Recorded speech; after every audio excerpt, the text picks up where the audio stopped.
जय श्री कृष्ण। 19 जनवरी को पंचम ग्रह योग मकर राशि में बन रहा है, तो तुला राशि वाले जातकों के लिए कैसा रहेगा? तो तुला राशि वाले जातकों के लिए तो ये संयोग, ये जो योग बन रहा है वो बहुत ही अच्छा है। आप नई प्रॉपर्टी ले सकते हैं, आप रिलेशनशिप में जुड़ सकते हैं, आपको कोई आपकी जो पुरानी प्रॉपर्टी हो वो बेचना चाहते हैं वो भी आपकी बिक सकती है।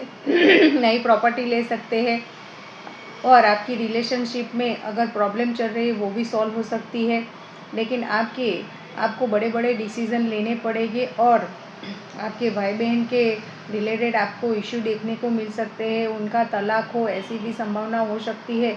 तो आपको बड़े बड़े डिसीज़न लेने के लिए तैयार होना पड़ेगा। और आपको उपाय के तौर पे मकर संक्रांति के दिन से महादेव के ऊपर गुलाब जल डाल के, पानी में गुलाब जल डाल के अर्पण करना शुरू कर देंगे, तो आपके जीवन में जो नकारात्मक प्रभाव है ये पंचग्रह योग का वो दूर होने लगेगा और सकारात्मकता बनी रहेगी। जय श्री कृष्ण।